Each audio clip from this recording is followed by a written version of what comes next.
بسم اللہ الرحمن الرحیم۔ اعوذ باللہ من الشیطان الرجیم، بسم اللہ الرحمن الرحیم، وفوض امری الی اللہ ان اللہ بصیر بالعباد۔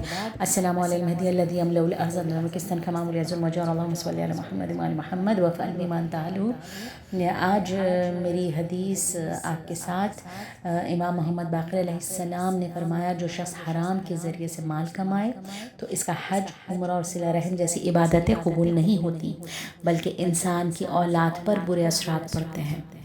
سب سے پہلے حرام کیا ہے؟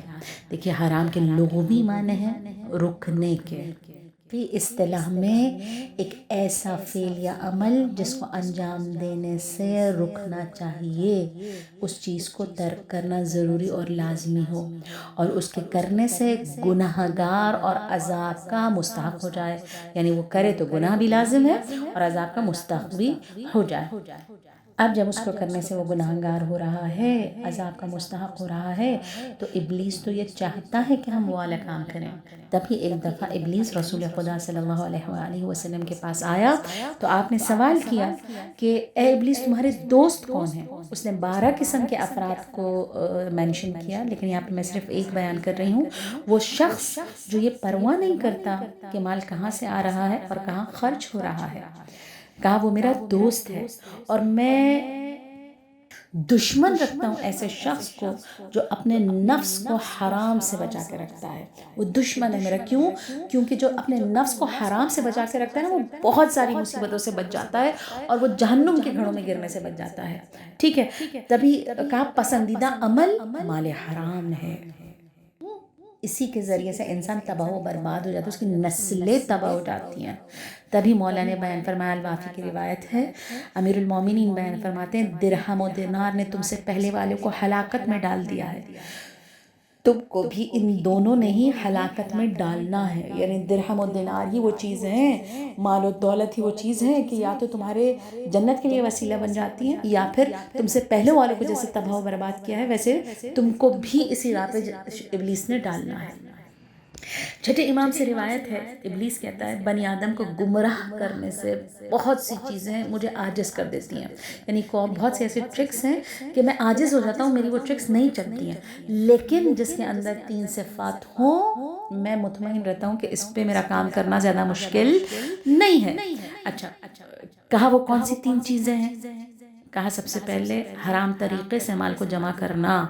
اگر کوئی وہ کام جسے خدا نے منع کیا ہے، وہ کام جسے جائز قرار نہیں دیا جاتا، وہ کام جسے خدا پسند نہیں کرتا، عذاب کا مستحق ہو جاتا ہے انسان، اگر وہ کام کرتے ہوئے انسان حرام کام کرتے ہوئے مال کو جمع کرے، ابلیس کہتا ہے میں بڑا خوش ہوتا ہوں۔ کیوں؟ کیونکہ اب میرا اس پر کام کرنا بڑا آسان ہو جائے گا۔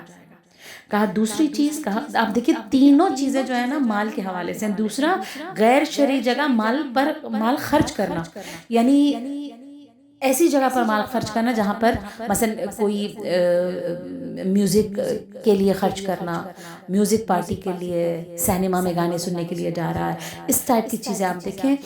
گانے سننے کے لیے کوئی چیز خرید رہا ہے، اس کی نیت گانے سننا ہے، ٹھیک ہے، اب کیا ہے مال وہاں خرچ کر رہا ہے جہاں پر خدا پسند نہیں کرتا۔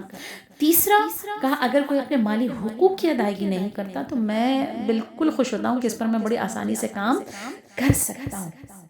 اب اس کے اثرات کیا ہیں؟ آپ دیکھیں، اس کا پہلا اثر یہ ہے کہ مال حرام انسان کو یاد خدا سے غافل کرتا ہے۔ اچھا، یہی وہ پوائنٹ ہے جہاں پر انسان ہر مصیبت میں گرفتار ہو جاتا ہے۔ کیوں؟ جب اللہ اس کے نظر نہ ہو نا، آپ دیکھیں ہم گناہوں سے کیوں بچتے ہیں؟ جب ہمارے ذہن میں یہ ہو کہ خدا مجھے دیکھ رہا ہے، جب ہمارے ذہن میں ہو کہ خدا مجھے ہر چیز پر اچھے عمل پر مجھے ثواب دینے والا ہے اور وہ ایک ایک چیز دیکھ رہا ہے، جب ہم اس کی نگاہ کا اثر بھول جاتے ہیں نا، ہم اس کے وجود کو بھول جاتے ہیں، تب یہاں پر انسان گناہ کرنا شروع کرتا ہے، اور گناہ کا سب سے بڑا اثر یہ ہے کہ وہ یاد خدا سے غافل ہو جاتا ہے۔ پھر میرے امام موسیٰ کاظم علیہ السلام نے بیان فرمایا، میرے مولا نے فرمایا بے شک حرام میں نشو و نما نہیں ہوتی، اگر ہو بھی تو اس میں برکت نہیں ہوتی. اب دیکھیے یعنی کوئی بھی چیز پھلے گی پھولے گی نہیں حرام کے پیسوں سے. کسی بھی چیز میں برکت نہیں ہوگی. بہت پیسہ ہوگا لیکن برکت نہیں ہوگی. پھر آپ دیکھیے وہ لاکھوں کروڑوں بھی آ جائے نا انسان کو کم محسوس ہو رہا ہوگا. آپ دیکھیے حلال کا اگر کم سے کم بھی ہے نا تو وہ بھی انسان کی ضرورتوں کو پورا کر دیتا ہے. لیکن حرام کثرت سے بھی ہو تو انسان کی ضرورتوں کو پورا نہیں کرتا. پھر بیان فرمایا روایتوں میں ہے کہ حرام سے دل سخت ہو جاتا ہے. آپ دیکھیں یاد خدا گئی, نشو نما برکت گئی, دل سخت ہو گیا. اب جب دل سخت ہو گیا تو پھر گناہ کرنا بہت آسان ہو گیا. اور ابلیس کیوں اتنا زور دیر تھا؟ اس کا پسندیدہ عمل مال حرام, اس کا پسند دشمن جو حلال کی طرف جستجو کرتا ہے یا حرام کو اپنے نفس سے بچاتا ہے. پھر کہا میں بڑے آسانی سے قابو, ایک تو وہ قابو کر لیتا ہے, دوسرا قابو کرنے کے بعد اس کا دوسرا حربہ یہ ہے کہ اگر کوئی حرام کرنے لگے تو ابلیس بڑی آسانی کے ساتھ جو ہے نا اس کے مال میں شامل ہو کے اس کے اعمال کو ضائع کر دیتا ہے. مثلا اسی روایت جو ہمارا سرنامہ کلام ہے فرمایا اس کا حج, عمرہ اور صلہ رحم جیسی عبادتیں. اب دیکھیے حج جب انسان جاتا ہے نا, حج کا اثر یہ ہے کہ حج اور عمرہ جب انسان انجام دیتا ہے خلوص دل سے, خدا کے لیے خلوص نیت کر کے, تو کہتے ہیں جب وہ واپس پلٹتا ہے نا تو اس کا نامہ عمل دوبارہ سے شروع ہو جاتا ہے.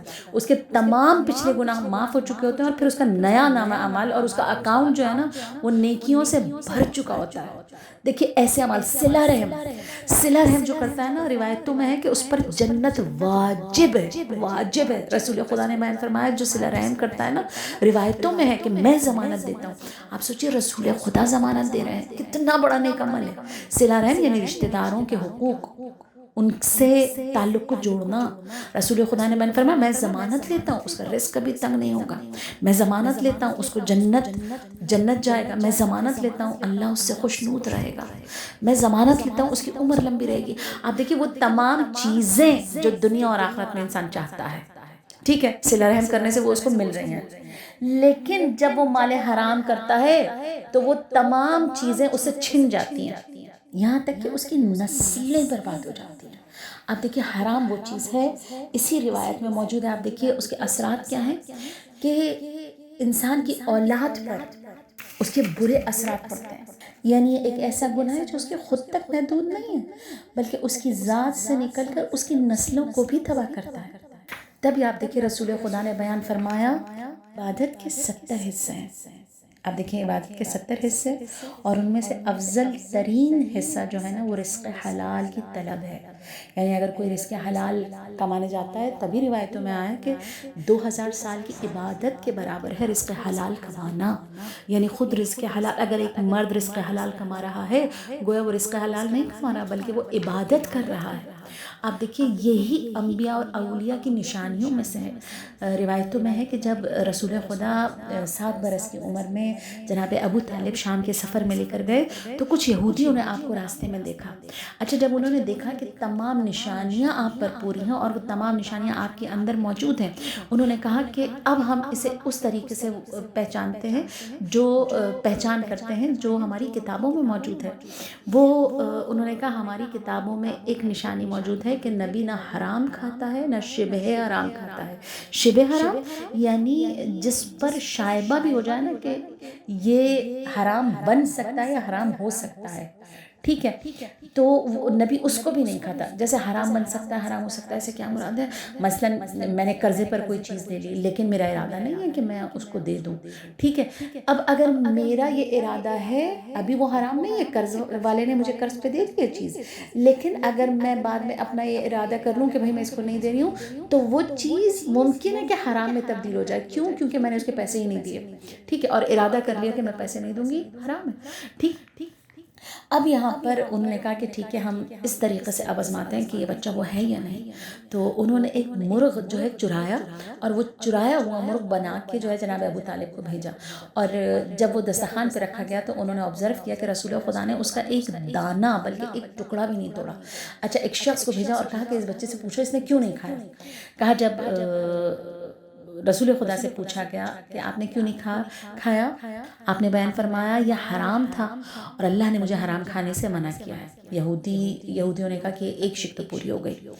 کہا ٹھیک ہے اب وہ مرغ بازار سے خرید کے لائے اور کہا ہم بعد میں اس کی قیمت ادا کر دیں گے. اب دیکھیے ممکن تھا نا کہ وہ قیمت نہ ادا کرتے تو وہ حرام ہو جاتا. اب یہ شبہ حرام ہے تو وہاں پر وہ مرغ پکا کے بھیجا گیا. اب رسول خدا نے اس پر بھی ہاتھ نہیں لگایا. اب دوبارہ شخص کو بھیجا اور کہا اب آپ نے کیوں نہیں کھایا؟ فرمایا ایسی غذا بھی میرے لیے حرام ہے جس میں حرام کا شبہ ہو. کہتے ہیں یہاں پر یہودی سمجھ گئے اور کہا خدا کی قسم یہی وہ بچہ ہے جسے کائنات میں بڑی عزت اور بڑا مقام ملے گا، اور اس میں ہم نے حرام کے ذریعے سے اور شبہ حرام کے ذریعے سے اسے پہچان لیا کہ یہی وہ نبی ہے جو آنے والا ہے. یعنی انبیاء اولیاء اوصیاء کی یہ نشانی ہے کہ وہ کبھی حرام نہیں کھاتے. کیوں؟ حرام کھانا عبادتوں کو زائل کر دیتا ہے، حرام کھانا نیکیوں کو ختم کر دیتا ہے. یہ وہ ایک آگ ہے جس میں ہماری تمام نیکیاں جل جاتی ہیں، اور اس کے اثرات صرف ہم تک نہیں ہیں. اب دیکھیے کبھی ایک شخص نے آگ جلائی اور آگ جلانے کے بعد پورے گھر نے اس آگ کو لپیٹ میں لے لیا. ٹھیک ہے، اب مجھے بتائیے کیا ایسے ہو سکتا ہے کہ اس گھر میں جو رہتا ہو مجھے صرف آگ لگے کیونکہ آگ میں نے لگائی ہے، لیکن جو دیگر لوگ رہتے ہیں ان کو آگ نہ لگے؟ کیا ایسا پاسبل ہے؟ آپ بتائیے. نہیں نا، آگ تو میری غلطی سے جلی ہے لیکن گھر میں جتنے افراد ہیں ان سب کو آگ لگے گی. ٹھیک ہے، کیونکہ میری غلطی کے نتیجے میں بہت سارے لوگ بھی لپیٹ میں آ جاتے ہیں. اسی طرح اگر ماں باپ رزق حرام کھائیں تو ان کی اولاد جو ان کے زیر سرپرستی ہے ان کے گھروں میں رہتی ہے وہ تمام لوگ بھی اس حرام کی لپیٹ میں آ جاتے ہیں اور اس حرام کے اثرات ان پر بھی ہو جاتے ہیں. ٹھیک، خدا سے دعا ہے کہ ہم سب کو حلال کی طرف جستجو کرنے کی توفیق عنایت فرمائے. سبسکرائب کیجئے ذکر ٹی وی اور اس علم کے سفر میں ہمارے قدم کے ساتھ قدم ملائیے.